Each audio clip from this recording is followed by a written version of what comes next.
and they gave us their recommendation at that point, which was new building on new land, new space. Then the board, last Thursday night, at that point, we voted to go with that consideration. There's nothing done, there's no design, there's no dollars, nothing has been set on any of this, even if, or how the financing is going to be done, would be done, could be done. And so the care that happens in a hospital today is much different than it was 60 years ago. We're now going to be under a value-based care system. In other words, you're going to get paid based on what they determine your value of care is. And the better job you do, the more you're going to get reimbursed. So that's one of the things that's kind of changed in the reimbursement side. And Arliss and Mark can chime in here where they want to. As far as the building itself, I mean, we as a board, I mean, you've given us that responsibility that we have to take care of the hospital one way or another, make sure that it runs. And so part of that is that with the current structure, we will have to do something. Either we're going to do something within the structure where we sit, or we will end up doing something in a different location, which that hasn't been decided at this point. We are going to move forward with, in principle only, with determining what a structure would look like that the focus group recommended we do. See how it would be designed, because it had to be designed for today's healthcare, not what it was 60 years ago. It's totally different. And I'll say just in my opinion, we don't need a 25-bed hospital. That's not the direction that healthcare is. We're more focused on outpatients, the industry is. And so it needs to be designed to be very, very efficient if we're going to do that. It has to be designed to be very, very efficient, both in operations as well as in green space, as far as utilizing the facility and having things where we could be more efficient in production. Hopefully, that would encourage more people to utilize the local facility. But anyway, the financing side of anything that we do, whether it's fix the building we're in or build something different. Medicare reimbursement, and I don't know if all of you are aware of that, but Medicare reimbursement is a big part of what runs our hospital. Currently, I don't know, what was you estimating, 6 to 7 million? Comes from Medicare, probably. Probably out of a 9.3 operating budget. Total expense is probably $6 to $7 million. That's coming back from Medicare. And so, whatever is done, whether it's redo the building we're in or something new, that becomes part of our cost report. So obviously, the cost report, as it says today, would be reimbursing us probably 60 to 70% of whatever we do, no matter what the dollars are. Okay. One thing that I want to caution everyone, and I think I said it the other night in board meeting, is that if the decision is to move forward with a new space, we have to be careful not to overbuild. Very careful not to overbuild. We need to have it set so that it can be expanded upon, but build what we need to have.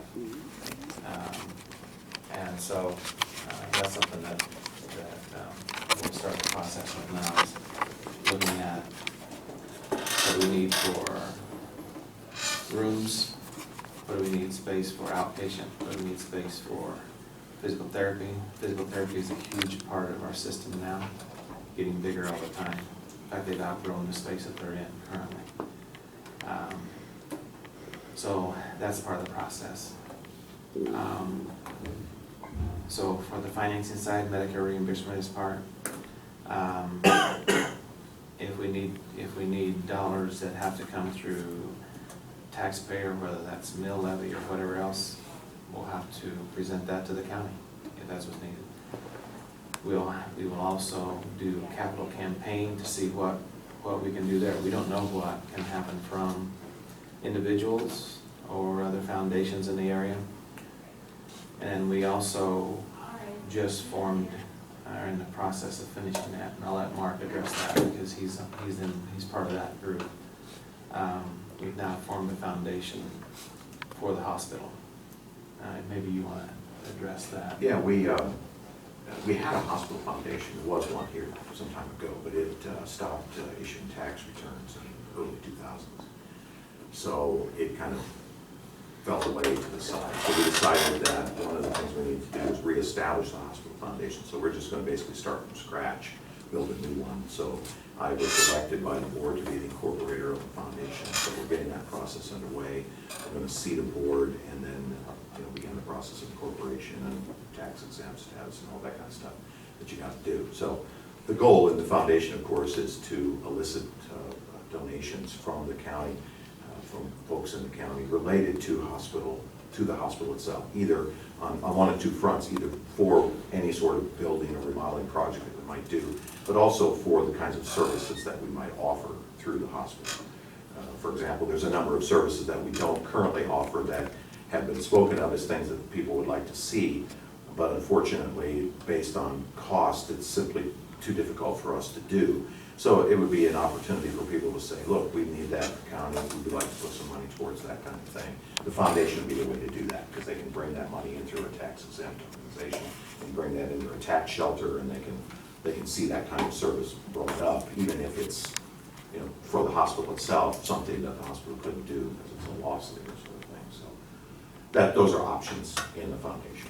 At this point, it's, like I said, we haven't even seated the board yet for it, so it's not, it's not off the ground. But within the next 6 months, we're expecting to see some things start with that. So. And you're going to set up the board with 5 members, is that right? Correct. There's 3 from the board of trustees, and then 2 from the community. So, And then the board itself has the ability to expand or contract its size from 5 to 10. basically the hospital board will be in control of the foundation. No. Right off the start.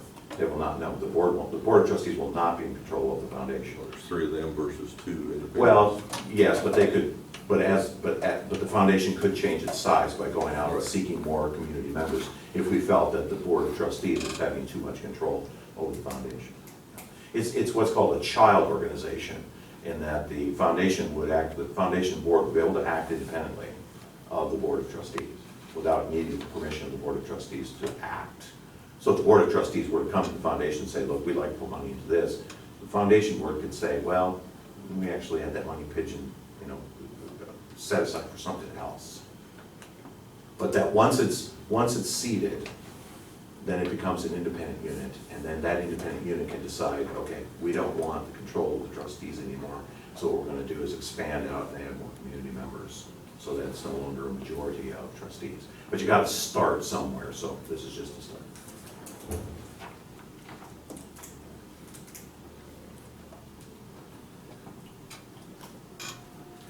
What you're proposing would be the clinic hospital combined? Excuse me, Bob? You're be clinic hospital combined in one building? Oh, absolutely. And rehab. It wouldn't be just a clinic by itself. See, clinic operations in current hospital facilities are really integrated into the healthcare function itself. Yeah. It used to be that clinic was clinic and hospital was hospital, but nowadays those two operations have become so intertwined that most hospitals recognize. They put their providers, they put their lab, they put their ER, they put their primary functions together, and that makes their operation much more efficient because you have all the stuff right there in one place, and you build lines of communication and structure which allow that to operate much more efficiently. We also believe, and Art didn't really mention this, but we also believe that part of this process goes back to our whole issue of recruitment and retention, recruiting additional physicians and providers into the hospital, because part of the process is not just to decide, it's not just to say, well, we want to provide hospital services. What we want to provide is healthcare services. And again, what the Affordable Care Act is doing is it's pushing communities now away from this idea of just, you know, a doctor brings you in, looks at you, or if you're sick enough, he puts you in a hospital. If he's not sick enough, he sends you home with some medication. It's a whole different idea of how this is being done. Now it's providers being involved in community healthcare in terms of preventive medicine and interaction with community to provide a general healthcare environment. So it's a whole different way of thinking about a hospital. And unfortunately, even the building becomes part of that process, because it's how you structure a way of bringing healthcare to and from a community, from that place. And with all due respect, the current facility really does not offer anything close to that.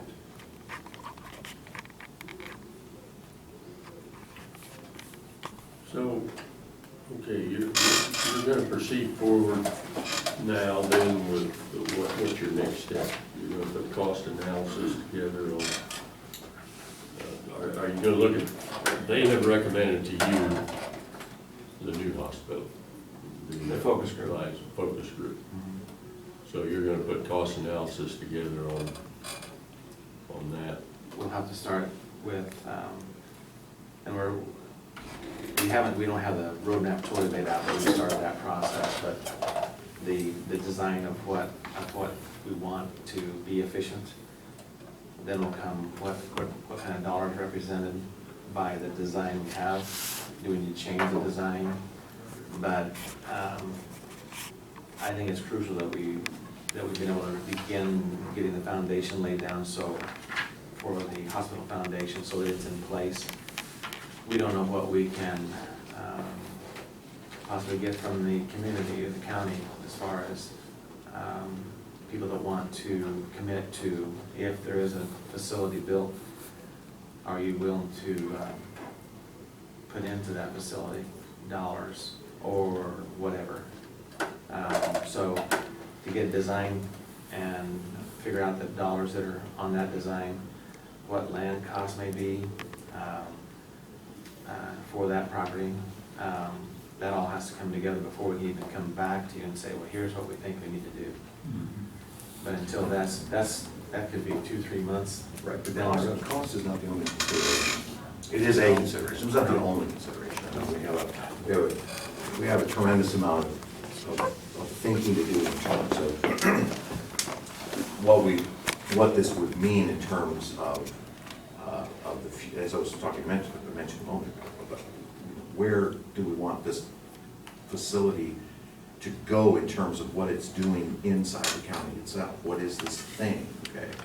Again, it's not just a change of building, it's really a change of model. So in many respects, when we talk about building, there certainly is going to be land issues and building issues and design issues and infrastructure issues and 10,000 details that go into that. But there's also a sense in which, as a county, the people of the county have to say, okay, this is what we would want to see for what healthcare would look like as what we need in the county. When you think about, for example, the 18 to 35-year-old category in the county, they're the future of the county. So the question is as we're targeting for that group specifically, because many of us are going to walk off the scene here at some point. So it's really a matter of focusing future aspects. So it's not just about how much it's going to cost. I know that's the first thing we think of, right? How much?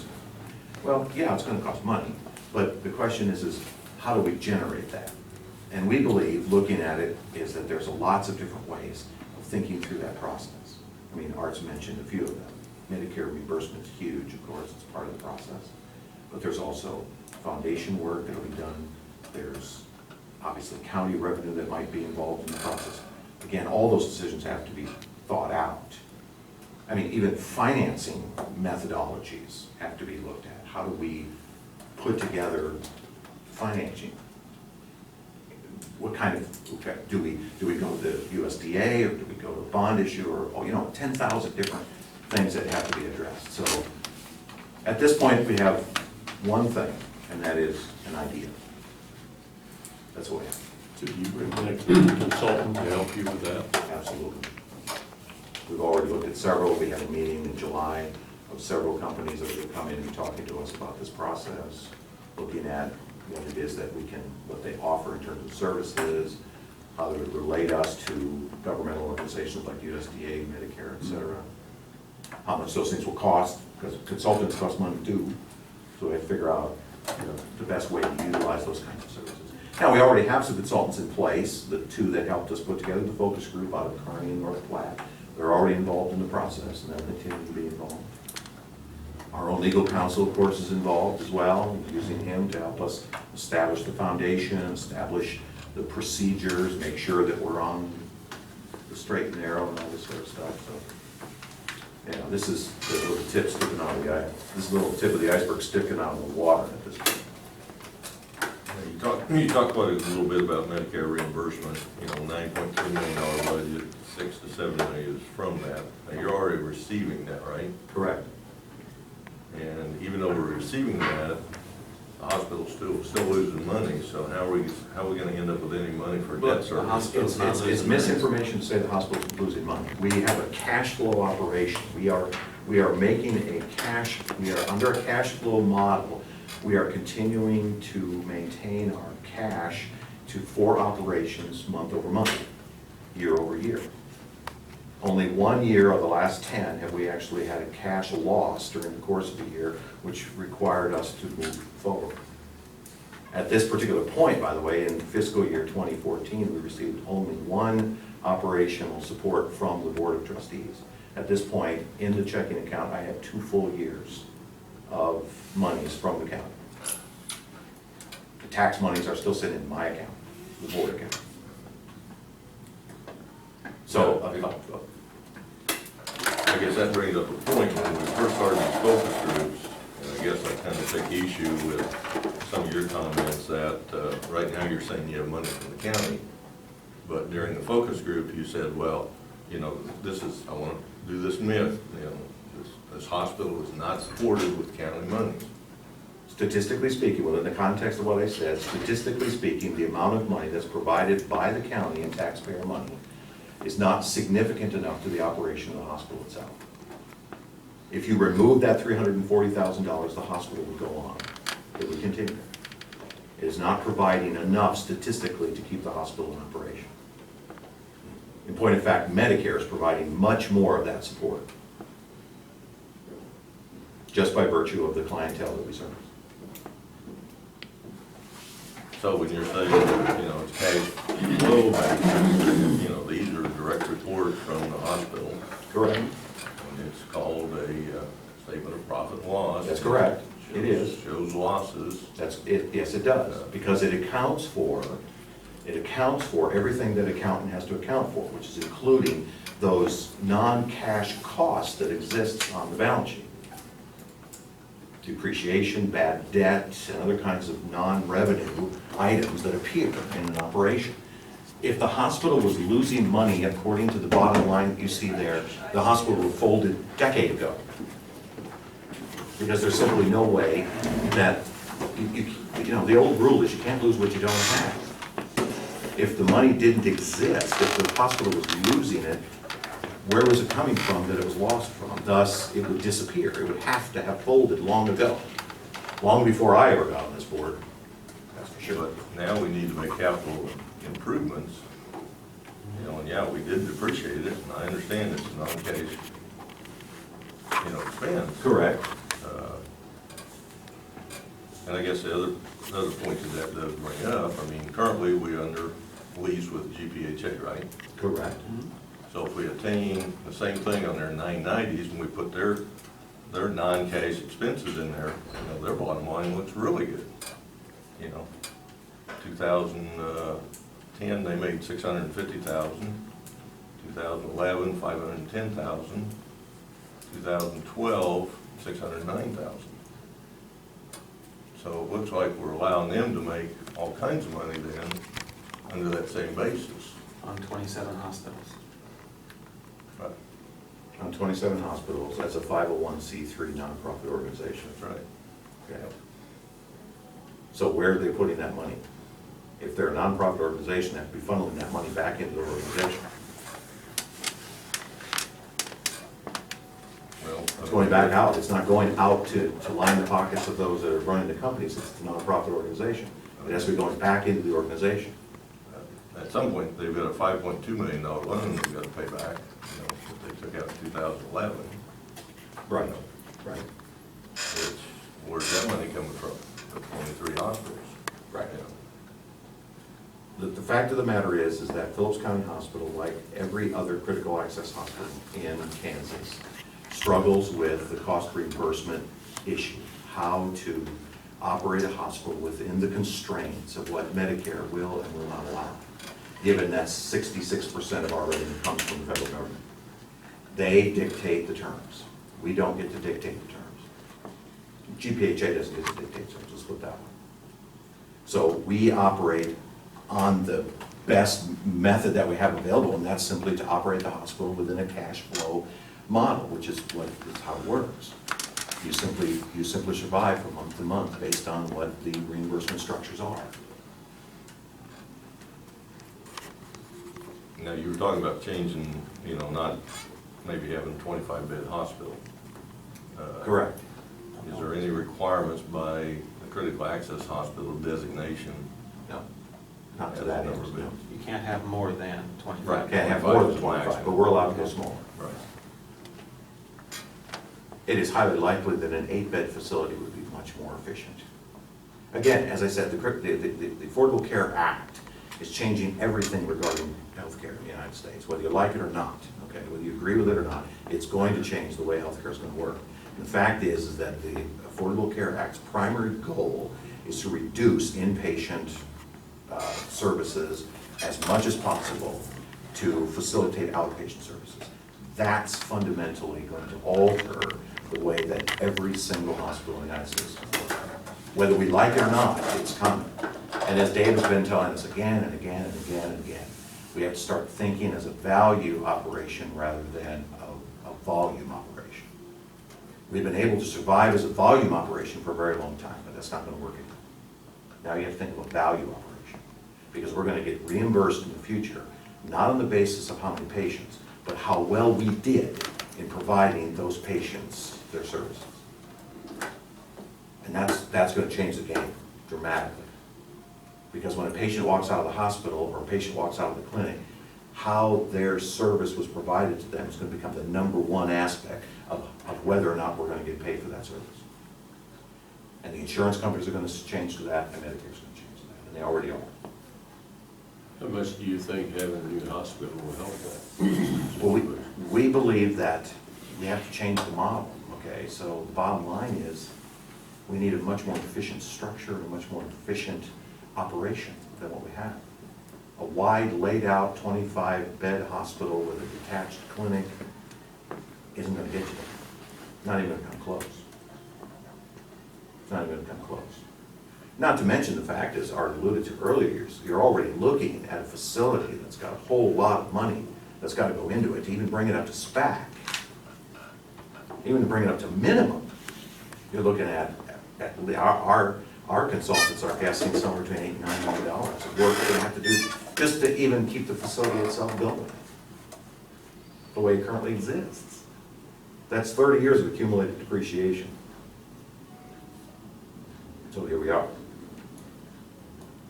Now, as being a critical access hospital, you get, what, 101, 102% of whatever the cost is? 99. Right now it's 99%, it'll go to 97%, sequestration continues. Okay, and then, so if we put, I mean, if I have a patient out there and we're not a critical access hospital, we're still gonna get paid. You're gonna get paid about 86%, and it's gonna fall to probably about 75%. And so with the cost that it's taking us to keep the critical access hospital designation, you know, where's the comparison there? What are your cost to keep the critical access? Well, without the Let's critical say access, we.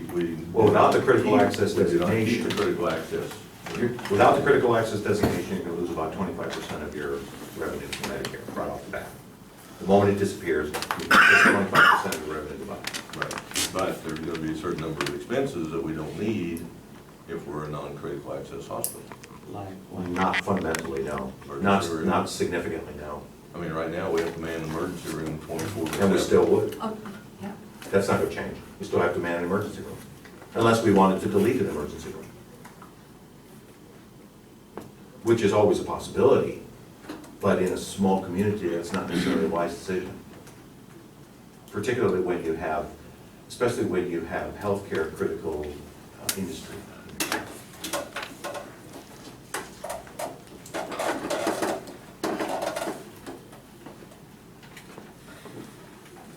Anything else? No, I just wanted to, Good questions, we appreciate your Yeah. time, thank you. yeah. Thank I had you. a couple more that while they're here, if we've got time. Sure. Absolutely. Go ahead. I don't know whether it was 2 years back, Bud Malmberg was still chairman of the board at that, chairman of the trustees at that time. And it was agreed to take off the automatic 4% increase to GPHA. I don't remember, but it did. I don't know that for a fact. So now with the April, which is the first month of the new fiscal year, for 2 years, that wasn't in the management expenses. But now in April of this year, it's been added back in, and it's exactly 4%. Was that a new lease that was signed? I guess the problem I have is the GPHA, they write the invoice, they in turn themselves turn around and pay the check to it. You know, I am not aware of 4%. And I don't know, without looking for a fact, I know for this next year, because we're in the process of negotiating new now with whoever we're gonna go with. And I don't know how much you want to spend for a lease. Do you have a number in mind? Pardon? Do you have a number in mind? Because I know what we've been given, and we're in the process of that currently with due diligence on the 3 that we've had apply for leasing opportunities.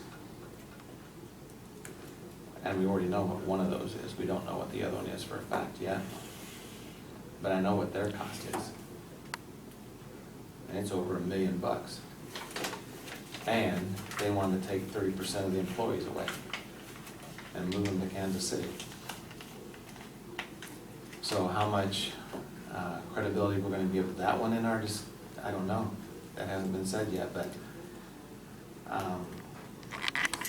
I know the number last year, I think it was $530,000.